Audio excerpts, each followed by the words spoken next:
Heerlijk tiers dan en nog je aan zijn aan dat is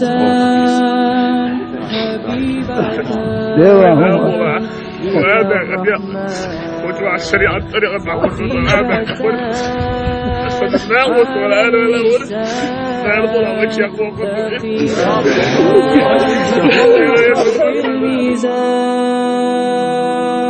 Президент Чечни – один из немногих мусульман, принявший участие в омовении Каабы вместе с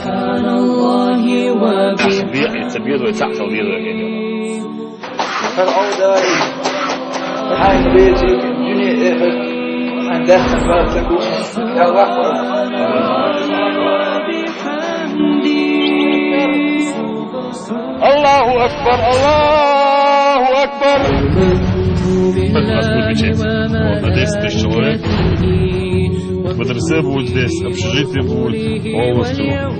Муфтият там будет. Самый красивый мечеть у нас.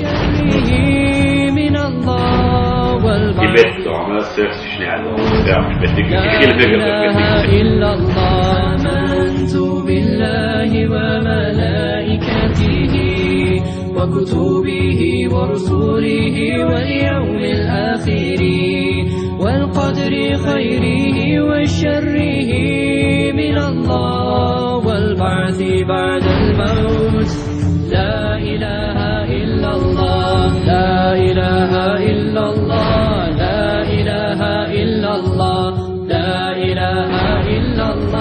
Гордость не только Чечни, это гордость будет всех мусульман России. Да, здесь мусульман всего мира.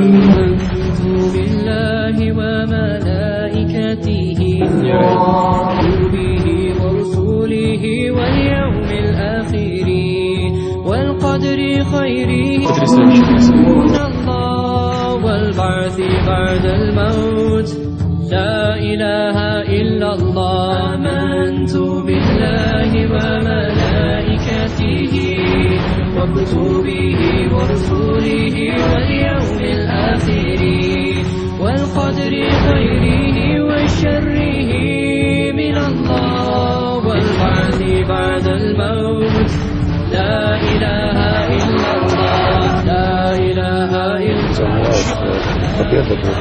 Что скажет миряне, что я уже себя считаю победителем.